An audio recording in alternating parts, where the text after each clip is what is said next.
Hello అండి. ఎంతో రుచికరమైన ఎగ్ ఫ్రైడ్ రైస్ చేశానండి. చూస్తుంటేనే తెలుస్తుంది కదండి ఎంత బాగుందో. తినడానికి కూడా అంతే బాగుందనమాట. బయటికి వెళ్ళి తినడం ఇష్టం లేని వాళ్ళు ఇంట్లోనే ఇలా సింపుల్గా చేసుకోండి. ప్రాసెస్లోకి వెళ్ళే ముందు welcome back to my channel Godavari అమ్మాయి అరుణ. ముందుగా ఒక ప్యాన్లోకి ఆయిల్ వేసుకొని 2 గుడ్లను బ్రేక్ చేసుకుని వేసుకోవాలండి.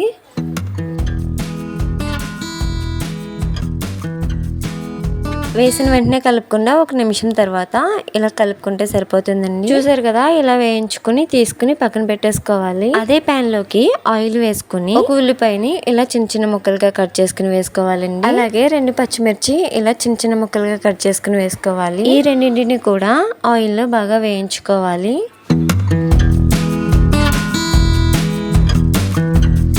ఇలా ఇవి బాగా వేగిన తర్వాత ఒక క్యాప్సికమ్ ఇలా ముక్కలు చేసి వేసుకోవాలండి. అలాగే ఒక టమాటా ఇలా చిన్న చిన్న ముక్కలుగా కట్ చేసి వేసుకున్నాను. ఫ్రైడ్ రైస్ లోకి ఇవన్నీ వేస్తేనే బాగుంటుందండి. క్యాబేజీ కూడా ఇలా సన్నగా కట్ చేసి వేసుకున్నాను. వీటన్నిటిని కూడా బాగా వేయించుకోవాలన్నమాట. దీనిలోకి కరివేపాకు ఫ్లేవర్ బాగుంటుందండి. కరివేపాకు కూడా వేసాను.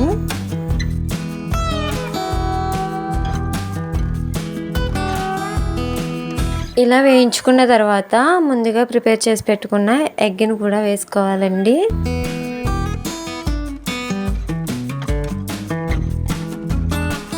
ఇప్పుడు దీనిలోకి సాల్ట్ యాడ్ చేస్తున్నాను. ప్రెజెంట్ అయితే 1 స్పూన్ వేసానండి.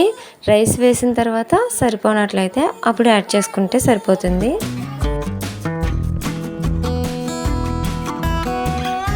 దీనిలోకే కలర్ కోసం చిటికెడు పసుపు యాడ్ చేశాను. చాలా తక్కువగా కారం వేసాను అనమాట. 1 టీ స్పూన్ కారం వేసాను.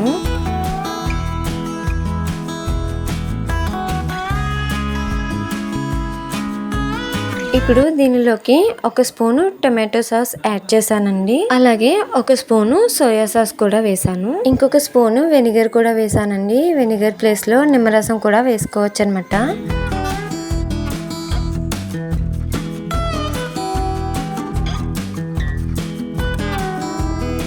ఇప్పుడైతే ముందుగా రెడీ చేసి పెట్టుకున్న రైస్ ని అయితే వేస్తున్నానండి. ఇది ఎలాగంటే కొంచెం కొంచెంగా వేసుకుంటే మనం ప్రిపేర్ చేసుకున్నది సరిపోతుందో లేదో తెలుస్తుంది. అలా కాకుండా రైస్ మొత్తం ఒకేసారి వేసేసాం అనుకోండి, మొత్తం అంతా కలుపుకున్నప్పుడు సరిపోకపోతే వృధా అయిపోతుంది అనమాట చేసిందంతాని. అందుకని కొంచెం కొంచెంగా రైస్ యాడ్ చేస్తూ ఇలా కలుపుకున్నాను.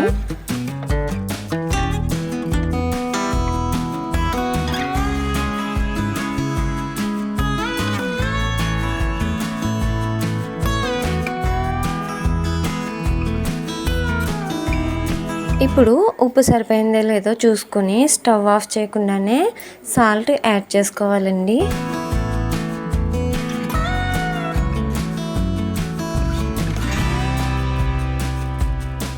అంతేనండి. చివరిగా అయితే కొత్తిమీర యాడ్ చేసుకుంటే సరిపోతుంది. చూసారు కదా, ఎగ్ ఫ్రైడ్ రైస్ అయితే రెడీ అయిపోయింది. టేస్ట్ అయితే చాలా బాగుందండి. మీకు కూడా తినాలనిపిస్తుంది కదా, మరి లేట్ ఎందుకు, ఒకసారి అయితే ఇలా ట్రై చేసేయండి. నేను చేసిన ఎగ్ ఫ్రైడ్ రైస్ రెసిపీ మీకు నచ్చినట్లయితే లైక్ చేసి సబ్స్క్రైబ్ చేసుకుని నా ఛానల్ అయితే సపోర్ట్ చేసేయండి. మీ ఫ్రెండ్స్ అండ్ ఫ్యామిలీ మెంబర్స్ కూడా షేర్ చేయండి. Thanks for watching. Bye bye.